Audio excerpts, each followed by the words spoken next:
Friend, myself, Mr. Rao, MSc B.Ed, MSc in Zoology. I welcome you to the series NCERT Line by Line. Today we will learn fiber to fabric. इस topic में हम देखने वाले fibre कैसे होते हैं और उससे फैब्रिक कैसे बनते हैं। फाइबर जनरली ऊल से मिलते हैं, this obtain from the fleece. Fleece यानी हेयर ऑफ द शीप, और याक को हम फ्लीस बोलते हैं। Are you aware this fibers are converted into woollen yarn that's we buy from the market. हम मार्केट से ये वूलन जो होती है, हेयर जो होते हैं, उससे हम शॉल, टावल जो भी होता है, हौजेरी होती है, वो बने होते हैं, उसे हम मार्केट से खरीद लेते हैं। इसी के बारे में हम इस टॉपिक में पूरा जानने वाले, फाइबर क्या होते हैं और उससे फैब्रिक कैसे बनते हैं। So stay with me till the end of this video. Animal fibres, in this video हम एनसीईआरटी लाइन बाय लाइन पूरे डिस्कस करेंगे within 15 to 20 minutes. Fibre कौन कौन से होते हैं? So first fibre is wool होता है। Wool come from sheep, goat, yak and some other animal. ठीक है ना, सभी से ऊल मिल सकता है। Wool yielding animals bear hair on their body. जो ऊल मिलता है उनके बॉडी पर हेयर होते हैं।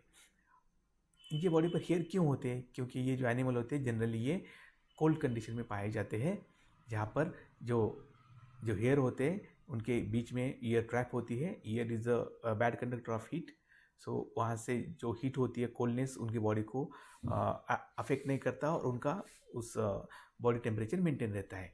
मीन्स उस कंडीशन में सर्वाइव करने के लिए उनको ज़्यादा हेयर की ज़रूरत पड़ती है। नेचर ने ही उनमें ये बेनिफिट या ये एडाप्टेशन उनमें लाया होता है, और इसी हेयर का हम यूज़ करते हैं अपने बेनिफिट के लिए। चलो ठीक है। So you can see this pore, हाँ, hair trap a lot of air. Air is the poor conductor of heat as you would learn in chapter 4। Air poor conductor of heat होती है, इसके कारण उनकी जो बॉडी हीट होती है, तो body heat temperature, body heat जो होती है वो इन्वायरमेंटल टेम्परेचर के साथ मिक्सअप नहीं होती है और उनकी बॉडी हीट बनी रहती है। इसकी वजह से वो वहाँ पर सर्वाइव कर पाते हैं। सो यहाँ पर एक एक्टिविटी दी है, so you can see this activity. So recently period में कुछ मॉडर्न टेक्नोलॉजी से ऐसे ब्रीड बनाए गए हैं कि जो कि ज़्यादा प्रोडक्शन दे सके ऊल का, उन्हें ही हम सेलेक्टिव ब्रीडिंग कहते हैं। हाँ, मतलब ऐसे स्पीसीज़ के हम कॉम्बिनेशन से कुछ स्पीसीज़ बनाएंगे जो कि बहुत ज़्यादा वो हमें ऊल दे पाए, तो उसे ही सेलेक्टिव, यहाँ पर देख सकते हैं आप।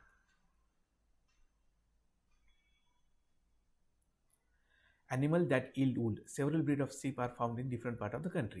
However, the fleece of sheep is not the only source of wool. मतलब सिर्फ sheep से ही हमको ऊल नहीं मिलती है, बाकी के एनिमल भी होते हैं जिनसे हमें ऊल मिलती है, और उस ऊल से हम फाइबर या फैब्रिक बनाते हैं। Commonly available in the market. सीप ऊल, सीप ये कॉमनली अवेलेबल होती है। इसके अलावा याक ऊल भी होती है, commonly in the Tibet and Ladakh region, जहाँ पर बहुत कोल्ड होता है ना, वहाँ पर याक पाया जाता है। Mohair is obtain from the Angora goat. ये बहुत इंपॉर्टेंट, ये you should know this. Mohair की जो मोहेर जो होता है वो अंगोरा गोट, आप यहाँ देख सकते हैं, अंगोरा गोट यहाँ पर दी हुई है। अंगोरा गोट से ऑप्टेन होती है, found in the hilly region of Jammu and Kashmir. Angora goat जो होती है ना, वो जम्मू कश्मीर के हिली रीजन में पाई जाती है। Wool is also obtain from goat hair. The under fur of Kashmiri goat is soft.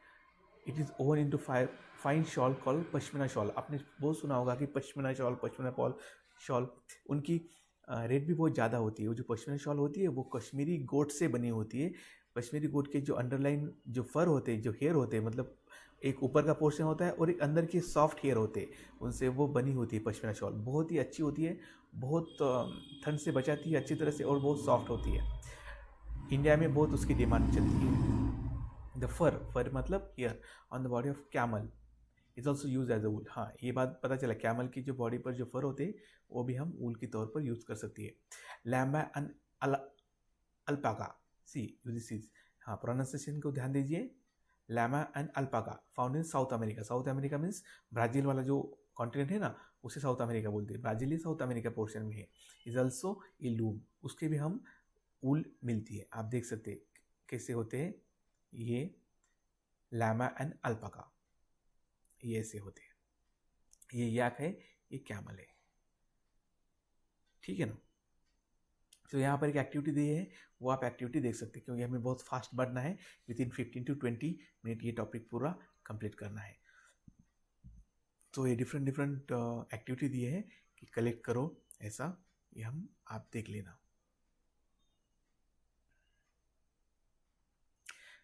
Now coming from fibre to wool. Fibre to wool कैसे बनते हैं, फाइबर कैसे बनती है, ऊल कैसे बनती है।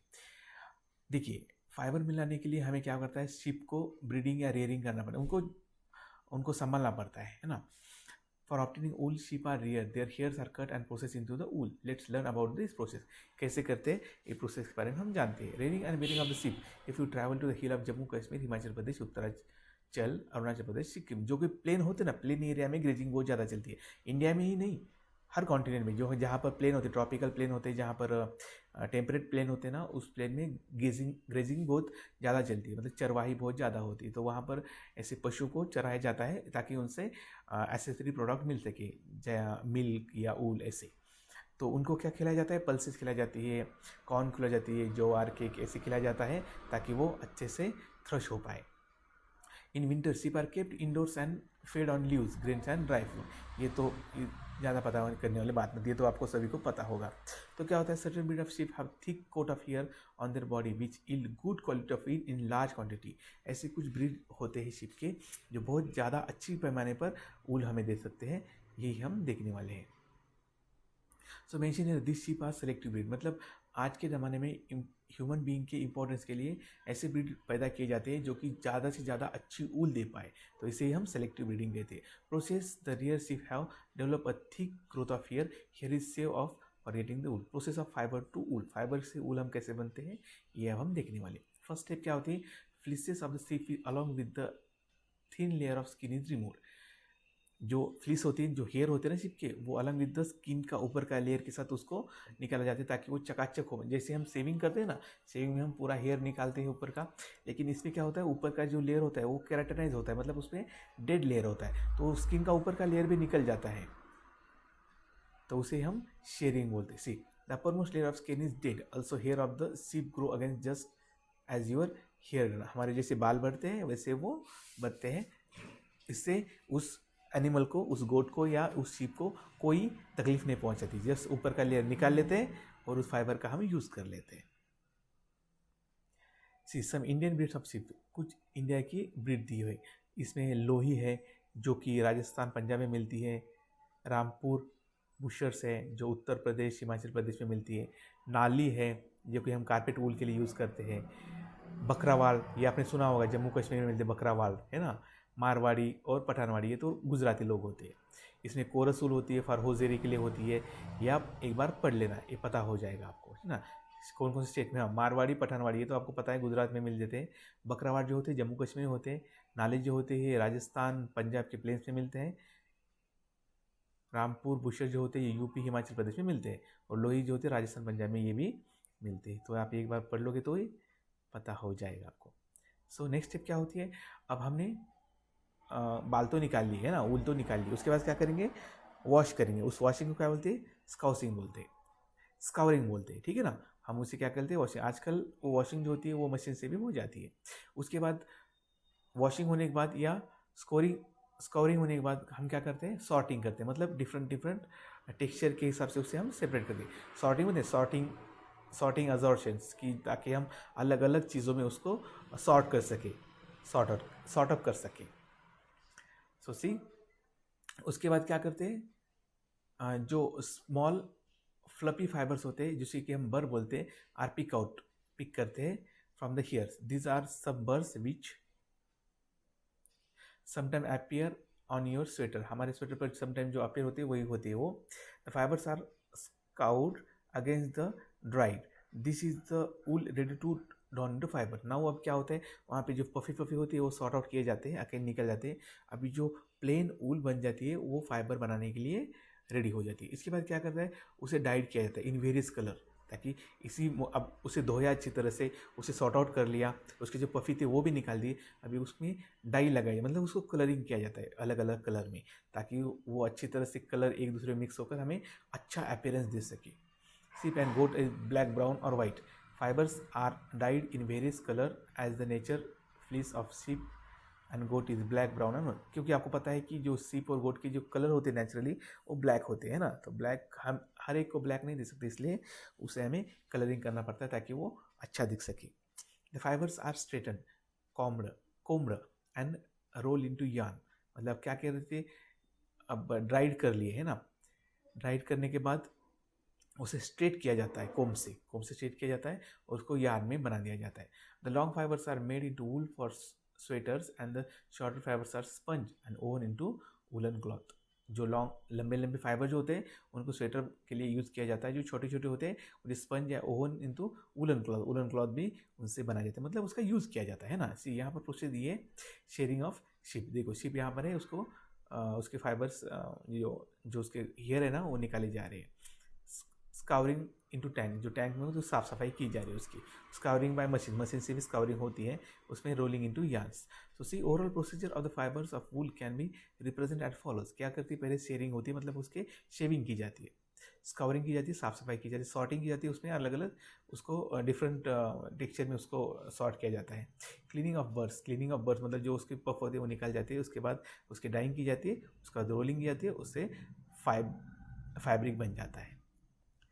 हाँ, यहाँ पर एक बहुत इंपॉर्टेंट बात नोटिस करने की है कि there is something called occupational hazard. मतलब आप जो काम करते हो उसकी वजह से आपको कुछ डिसीज हो सकते हैं. उसमें से एक इंपॉर्टेंट डिसीज है anthrax. This is a bacterial disease. यहाँ पर दिया नहीं है लेकिन आप समझ लो, this is a bacterial disease. ये जो होता है ना, ये फिटल ब्लड डिसीज होता है.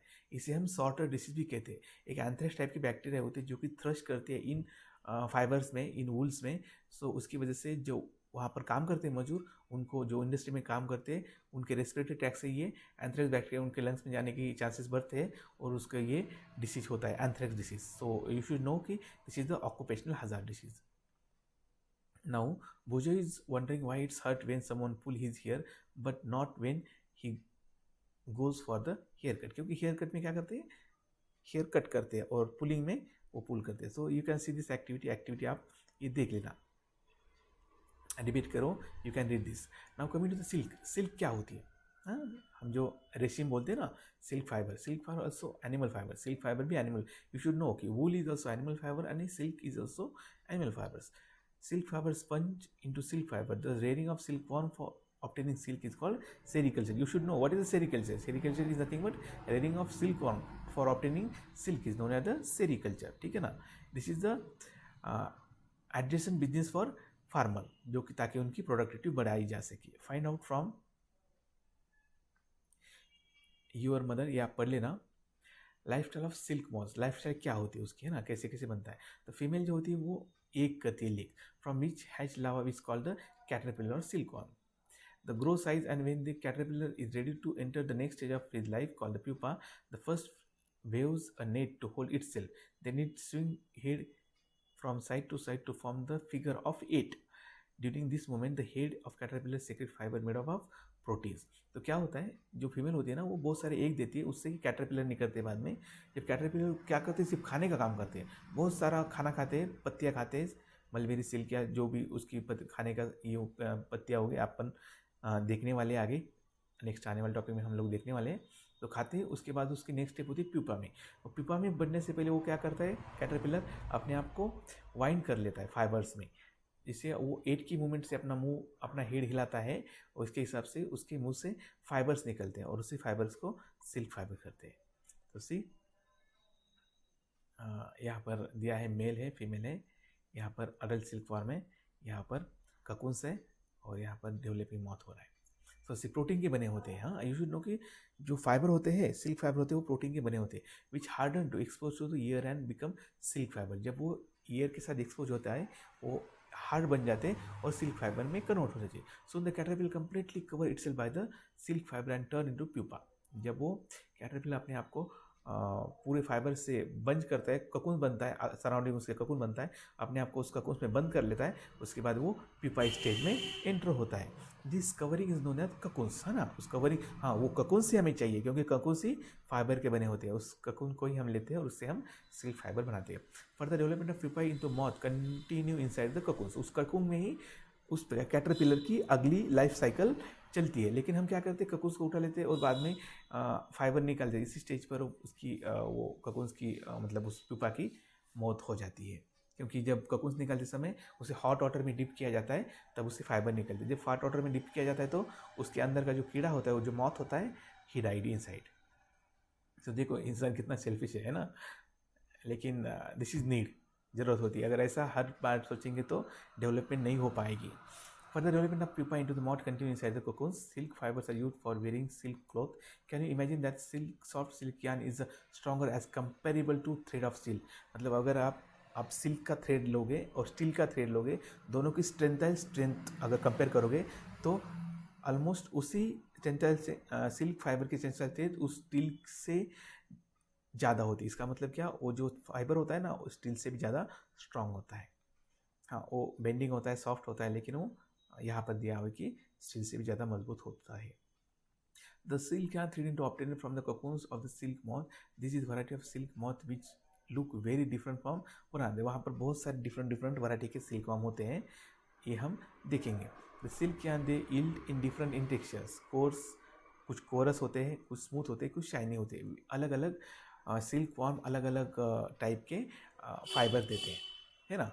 सो दस आप देखोगे टसार सिल्क, मुगा सिल्क, कोसा सिल्क, ऐसे सिल्क टाइप होते हैं. ये अलग अलग सिल्क वॉर्म से मिलते हैं. Are obtain from the cocoon spun by different type of moth.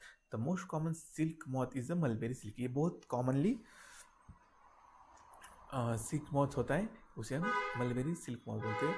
Silk fibre from the cocoons of this moth is very soft, lustre और इलास्टिक. सॉफ्ट होता है, शाइन करता है और इलास्टिक भी होता है. And can be dyed in beautiful colours. Sericultural culture of silkworm is a very old occupation in India. India produce plenty of silk in commercial scale. हम बहुत सारे कमर्शियल स्केल पर बनाते हैं. सो ये एक्टिविटी है, अभी एक्टिविटी देख लेना, है ना. एक्टिविटी के बाद पढ़ लेना, कुछ नहीं, जो हमने पढ़ा है वही इसमें दिया हुआ है. सो देखिए यहाँ पर India women's are significantly involve in the various kind of industry related to silk production. These are rearing of silkworm, reeling of silk from cocoons and processing of the raw silk into fabric. By this enterprises they contribute in national economy. मतलब silk production से national economy भी generate होती है, क्योंकि हम ये silk outer country को भी एक्सपोर्ट करते हैं. China leads the world in silk production. सबसे ज़्यादा सिल्क प्रोडक्शन कहाँ होता है? चीन में होता है.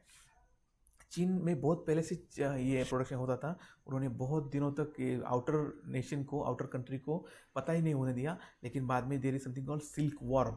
उस रूट से ट्रेडिंग होती थी, उसके ट्रेडिंग के थ्रू ये बाकी दुनिया को पता चला. India is also rank among the leading silk production country. लेकिन सबसे ज़्यादा तो सिल्क प्रोड्यूस कौन करता है? चीन करता है. ठीक है ना.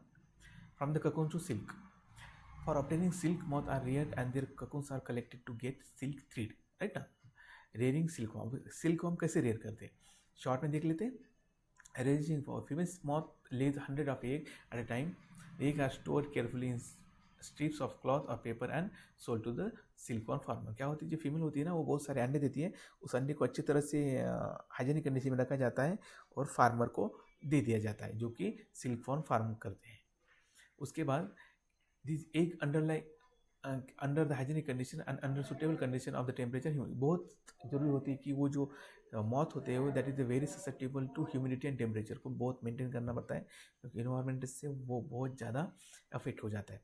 तो उनको सुटेबल कंडीशन दी जाती है. उसके बाद eggs are warm to suitable temperature और larva to hatch from the eggs is down when mulberry tree bear a fresh crop of leaves called caterpillars. Larvas called caterpillars और silkworms eat day and night and increase enormously inside. जो larva होता है ना, वो एक से निकलता है. उसका काम ही होता है सिर्फ खाना खाना खाना और खाना. जब खाता है बहुत सारा, तो वो इनॉर्मसली साइज में बढ़ जाता है, और यही फार्मर के लिए इंपॉर्टेंट होता है. देखिए यहाँ पर फीमेल सिल्कवॉर्म है जिसने अंडे दिए हैं. बाद में वो जो उस अंडे से जो लार्वा निकलता है, वो लार्वा उसे कैटरपिलर बोलते हैं या सिल्कवॉर्म बोलता है. वो फीड होता है, बहुत खाता है. ऐसी रही मलबेरी ट्री ऐसी होती है. खाता है तो बहुत सारा साइज में बढ़ जाता है, और अच्छी तरह से साइज में बढ़ने के बाद वो हेल्दी लार्वा अच्छे खून बनाता है.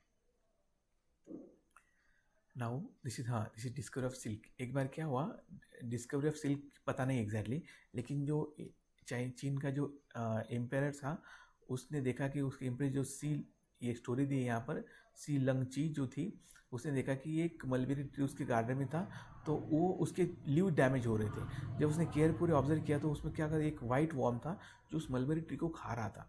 और खाने के बाद उसने क्या किया, अपने साइड में एक शाइनी कोकून स्पंज किया अपने बाजू में. Accidentally cocoon dropped into cup of T.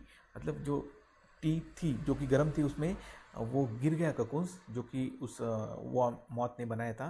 और उसके बाद उससे डेलिकेट थ्रेडिंग निकलने लगी, और इसे ही ऐसे ही सिल्क इंडस्ट्री की शुरुआत चाइना में हो गई, ऐसा इस टॉपिक में कहा है। उसके बाद उन्होंने बहुत हंड्रेड्स ऑफ सालों तक उसने ये राज ही बना के रखा, किसी को बताया नहीं। लेकिन बाद में जैसे ट्रैवलर जो थे, ट्रेडर जो थे, अलग अलग कंट्री में जाने लगे, उसके बाद ये इस बाकी की दुनिया को पता चला, उनके वहाँ पर भी ये प्रोडक्शन इंट्रोड्यूस हो गया।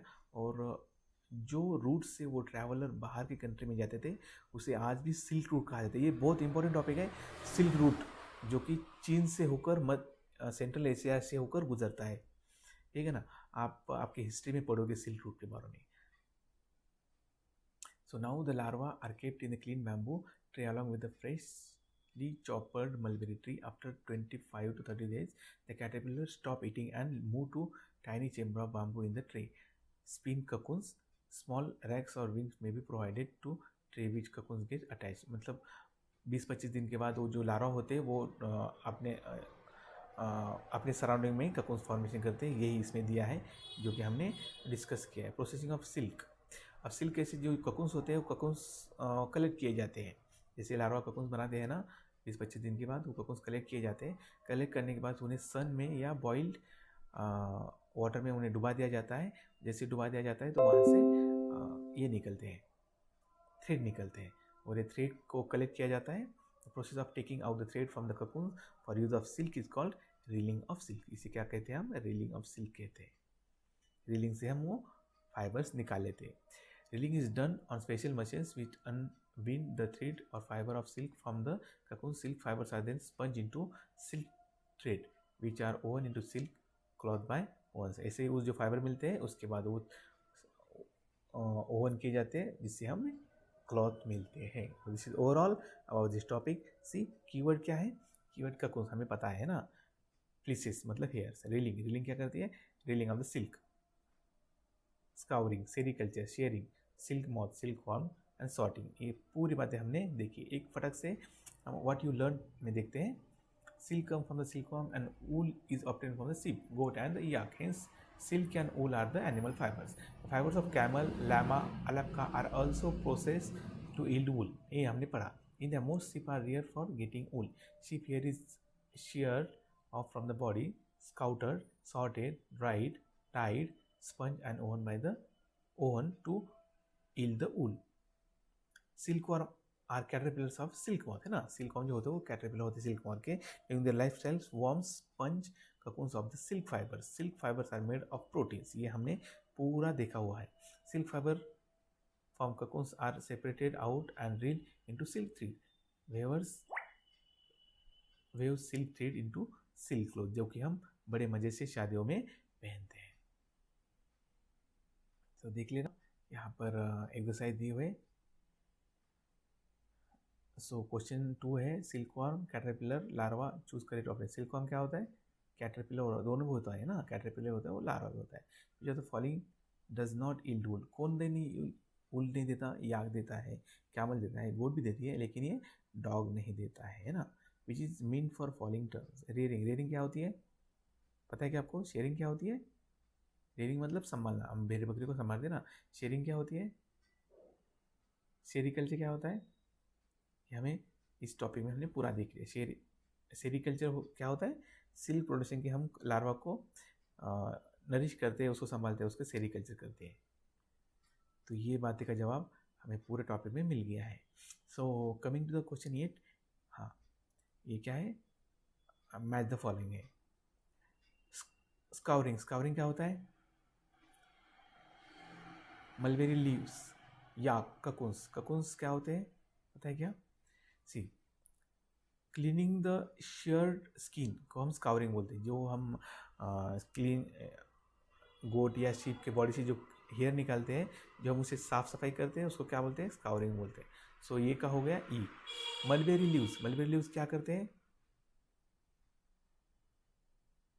Food of silkworm. Mulberry leaves पर ही सिल्कवर्म क्या करते हैं? थ्रेश करते हैं, तो वहाँ पर उस पर खाते हैं उसे।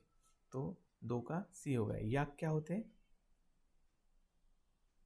वूल यील्डिंग एनिमल, याक से हमें वूल मिलती है। और ये ककुन्स क्या होते हैं? Yield silk fibre, silk fibre हमें ककुन से मिलती है। So that's it guys. So अगर वीडियो अच्छा लगे तो लाइक कर देना, और चैनल को सब्सक्राइब कर देना ताकि आने वाली ऐसी वीडियो आपको मिलती रहे। और आपके कोई डाउट हो तो कमेंट सेक्शन में आप पूछ सकते हैं। I am always there for you, solve your doubt. So that's it. Thank you. Bye bye. Take care.